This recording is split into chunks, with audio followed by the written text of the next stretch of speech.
Clemens Naromo Lawrence, Frater, Bapak Ibu Saudara-saudari, adik-adik dan anak-anak sekalian yang saya kasih dalam Tuhan. Mungkin ada yang sudah mendengar renungan singkat dari misa tadi pagi tentang dua bacaan yang telah kita dengar, yang saya kasih judul Hidup Teduh di New Era.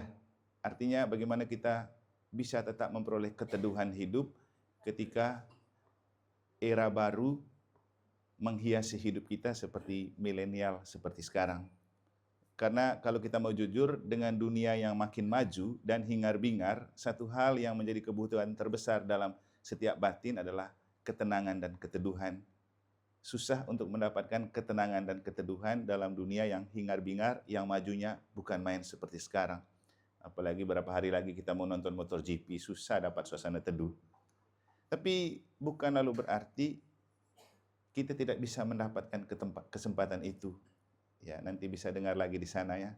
Yang ingin saya katakan sekarang itu hidup teduh di dunia baru, bukan new era lagi, bukan era baru tapi dunia baru. Dunia baru itu sebuah lukisan tentang keadaan setelah kita mati.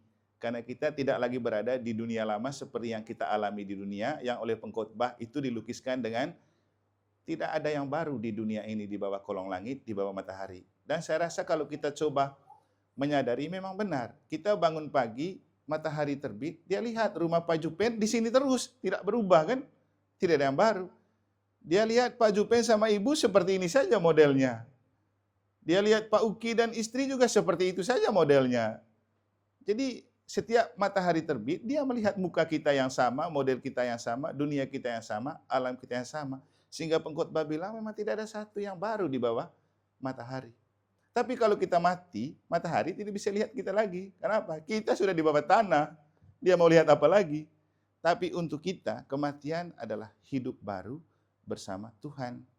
Kita tidak lagi tunggu siang dan malam untuk melihat matahari, tapi setiap saat kita melihat matahari dalam diri Yesus sang matahari sejati dalam kerajaan surga. Makanya tadi saya bilang, mati paling penting adalah mencari keteduhan untuk hidup baru. Dan kita tidak akan pernah bisa mendapat keteduhan dalam kematian kalau kita tidak percaya kepada Tuhan, tidak percaya kepada Yesus. Karena tidak semua orang mati juga teduh. Teduh itu kan bahasa lain untuk mereka yang kita doakan. Setiap kali kita mendoakan orang meninggalkan, pasti intensinya mohon ketenangan jiwa atau ketentraman jiwa. Itu kan keteduhan hidup. Kita kalau tentram dan jiwa kita tenang, itulah teduh di dunia. Tapi tidak akan pernah kita menemukan keteduhan yang total dan sempurna di dunia. Kalau mau teduh yang total dan tentram, pilihannya adalah mati. Karena setelah mati tidak ada lagi pikir ini, pikir itu, sakit ini, sakit itu, aman. Tapi kembali lagi saya bilang, mati dalam dan bersama siapa yang membuat kita pasti teduh. Nah, itulah pentingnya iman akan Yesus. Karena seringkali saya mengatakan, Yesus adalah satu-satunya nabi yang berani bicara tentang surga. Coba cek nabi-nabi lain yang dianggap besar dan hebat. Berani mereka bilang, aku datang dari surga, aku datang dari Bapa, aku datang ke dalam dunia untuk mempersiapkan orang yang percayaku, supaya ketika siarahnya di dunia ini berakhir, akan kubawa kembali kepada Bapa di surga. Ada nabi yang berani bilang begitu? Tidak ada, mau kau nabi besar, tidak berani bicara, aku datang dari surga, aku datang dari Bapa, aku datang mempersiapkan kamu. Tapi Yesus berani, aku bukan dari dunia, sama seperti kamu bukan dari dunia. Aku datang dari Bapa, dan aku akan kembali kepada Bapa, supaya di hadapan Bapa, aku mempersiapkan tempat bagimu, supaya dimanapun aku dan Bapa berada, kamu juga berada bersama aku, karena aku adalah jalan, kebenaran, dan hidup menuju Bapa. Cuma Yesus.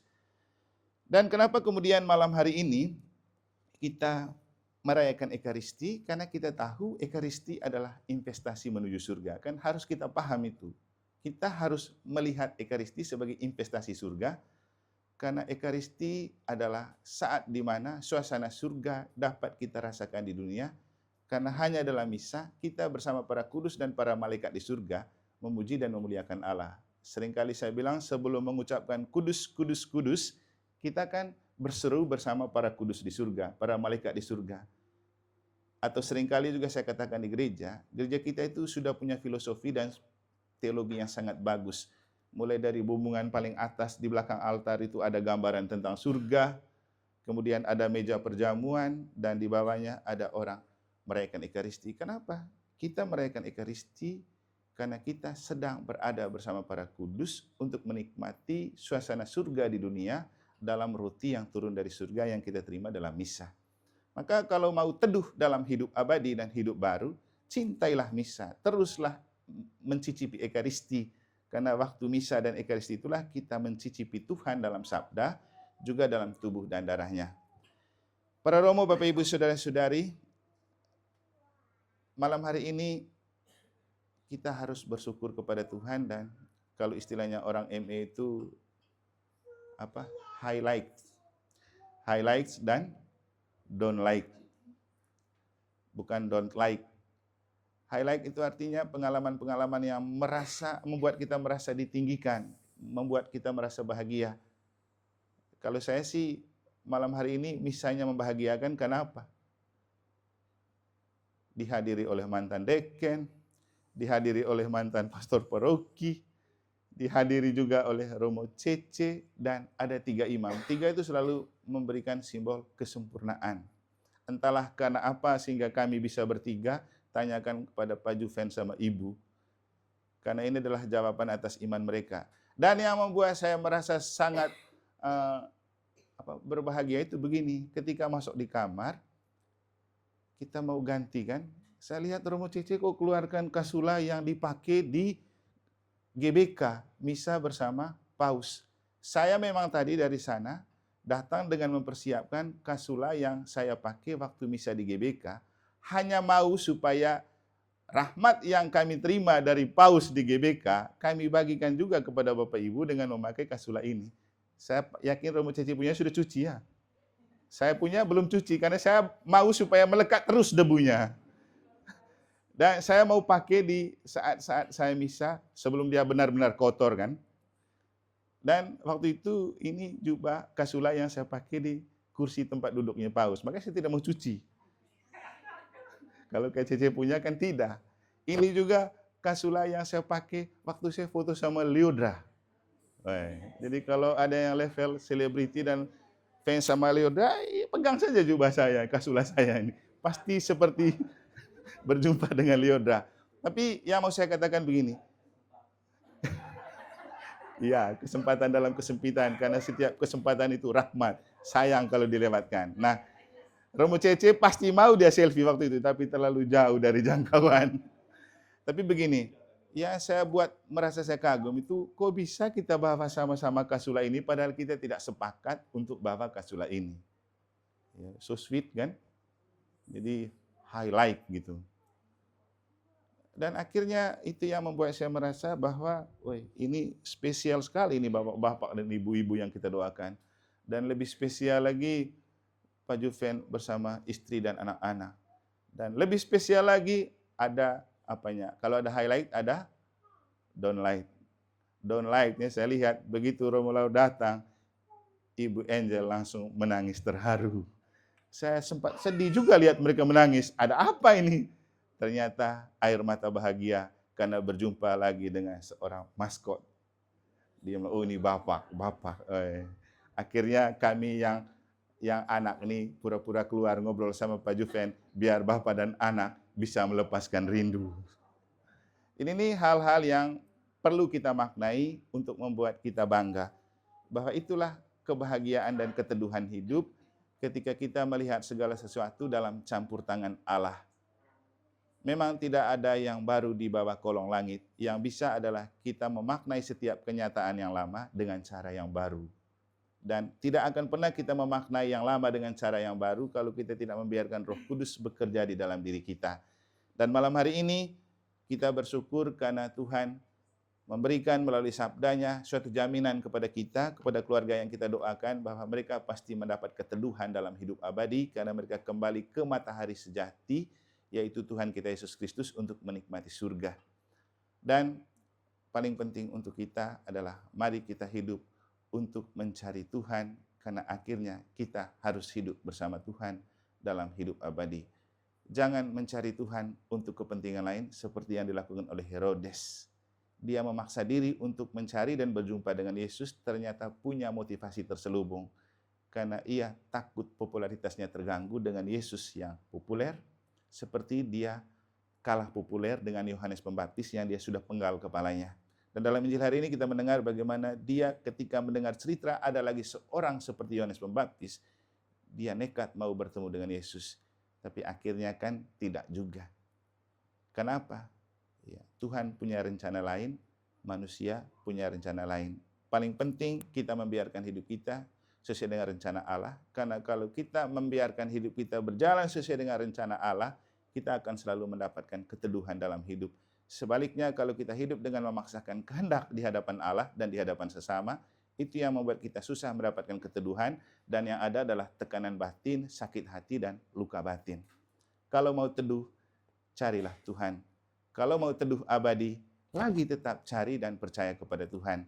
Semoga orang tua dan semua saudara kita yang kita doakan pantas dan layak mendapat keteduhan abadi di surga, karena kita mengantar mereka kembali ke pangkuan Allah dalam Yesus yang adalah jalan kebenaran dan hidup melalui perayaan Ekaristi Kudus ini. Semoga Tuhan memberkati.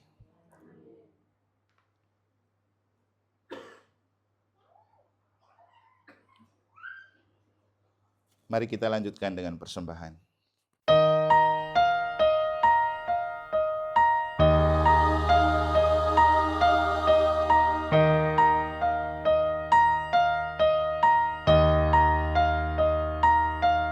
Ya hati kudus Yesus, kami bersyukur untuk cinta dari hati kudus-Mu. Cinta yang selalu menyinari hidup kami, dalam suka duka, untung dan malang, sehat dan sakit.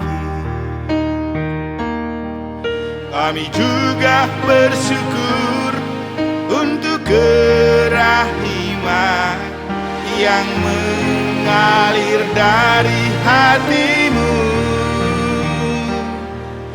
untuk merahimi kami dan dunia ini, walau sering jatuh dalam dosa dan kesalahan.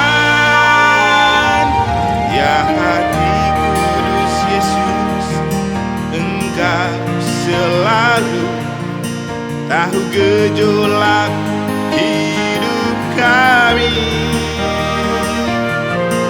yang terkapar karena badai demi badai. Engkau juga tahu sejauh mana kami berjuang. Lalui badai ini, kami sungguh tak sanggup untuk berjuang sendiri.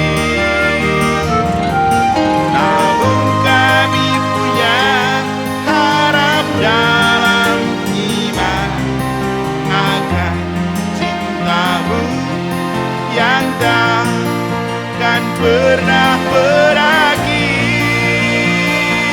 Layakan kami Tuhan dapatkan pertolongan-Mu.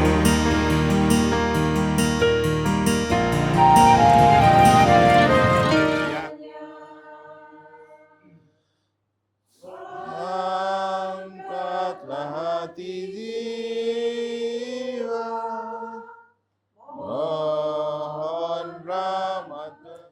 Dalam nama Bapa dan Putra dan Roh Kudus. Amin. Allah yang telah membangkitkan Putranya Tuhan kita Yesus Kristus bersama-Mu. Romo Cece, Romo Lorenz, Frater, Bapak Ibu Saudara-saudari, Pak Juvens keluarga yang saya kasih dalam Tuhan. Dalam perayaan Ekaristi ini kita mengenangkan dan mendoakan Papa Petrus Ong Bin An yang telah meninggal 26 September 2021, Mama Lau Kim Lan 18 September 2021. Juga kita berdoa untuk Bapak Elisius Toda, Bapak Ambrosius Lelo. Juga kita berdoa untuk Koko Lau Chun Kle yang telah dipanggil Tuhan hari ini 26 September 2024. Dan mohon keselamatan kekal bagi jiwa Bapak Primonatan yang telah meninggal 9 September 2024. Kita akan memaknai kematian mereka dan doa untuk mereka dalam perayaan ini dalam konteks bacaan suci yang akan kita dengar ketika pengkhotbah berbicara tentang tidak ada yang baru di bawah matahari. Kalau mau dapat yang baru, harus tinggal di luar matahari. Di manakah keadaan di luar matahari? Itu yang akan kita cari. Kita juga akan memaknai dalam konteks apa yang disampaikan oleh Yesus dalam Injil ketika menampilkan Herodes sebagai sosok yang tidak puas dengan apa yang dia miliki, lalu kemudian dia berusaha untuk berjumpa dengan Yesus karena punya motivasi terselubung, karena ketakutan dan kecemasan dengan keberadaan yang dia miliki. Mati adalah saat di mana kita berjumpa dengan Yesus dengan sempurna. Karena itu tidak ada yang mencemaskan bila kita mati dalam Tuhan kita Yesus Kristus. Kita menyerahkan keluarga kita ini dan kematian mereka dalam kematian Kristus, supaya dosa dan maut yang mengikat mereka terkubur dalam kematian Kristus, sehingga kebangkitan Kristus membangkitkan mereka untuk boleh menikmati hidup kekal abadi di surga, dan di surga menjadi pendoa untuk semua keluarga dan kita semua yang masih bersiarah di dunia ini. Kita awali perayaan Ekaristi Kudus ini dengan menyesali dan memohon ampun atas segala dosa dan kesalahan kita. Saudara sekalian, bahwa saya telah berdosa, dengan pikiran saya berdosa, saya sungguh berdosa. Oleh sebab itu saya mohon kepada saudara sekalian, asihani kita, mengampuni dosa-dosa kita dan menghantarkan kita. Kristus kasihanilah kami. Tuhan kasihanilah kami. Dari kami yang kami doakan pada kesempatan ini, Bapak Petrus Koko Lau Chun Hui dan Bapak Primulatan. Kesia-siaan belaka, kata pengkhotbah. Kesia-siaan belaka, apakah gunanya manusia berusaha dengan jerih payah di bawah matahari? Matahari terbit, matahari terbenam, lalu terburu-buru menuju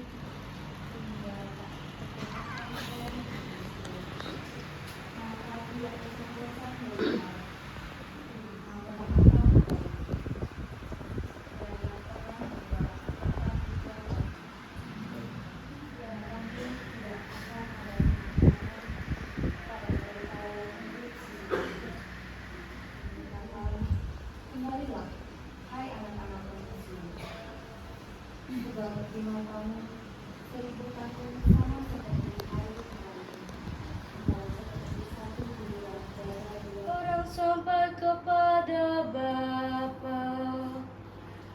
Haleluya, haleluya, haleluya, haleluya, haleluya.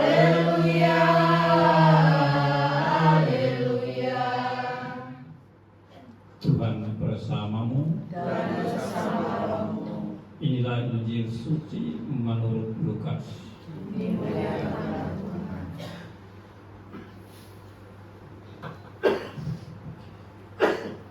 Ketika Herodes, raja wilayah Galilea, mendengar segala sesuatu yang terjadi, ia merasa cemas, sebab ada orang yang mengatakan bahwa Yohanes telah bangkit dari antara orang mati. Ada lagi yang mengatakan bahwa Elia telah muncul kembali. Dan ada pula yang mengatakan bahwa seorang dari nabi-nabi zaman dahulu telah bangkit. Tetapi Herodes berkata, Yohanes telah kupenggal kepalanya. Siapa gerangan dia ini yang kabarnya melakukan hal-hal besar itu? Lalu ia berusaha untuk dapat bertemu dengan Yesus. Demikianlah sabda Tuhan.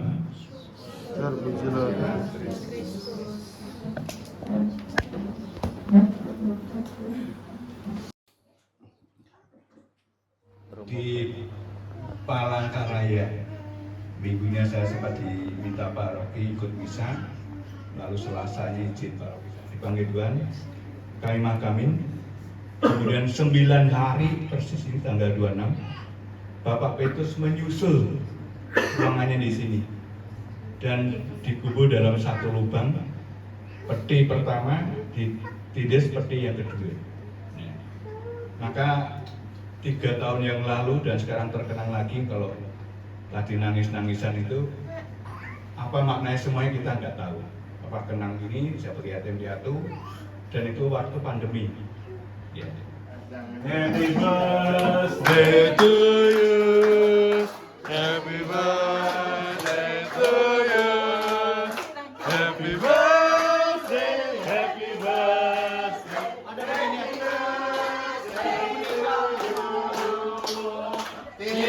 Lilinnya,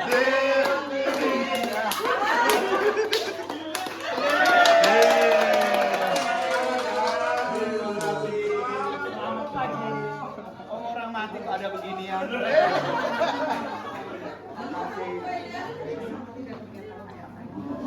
Dia kita sudah doakan aman. Aman. Sudah disok.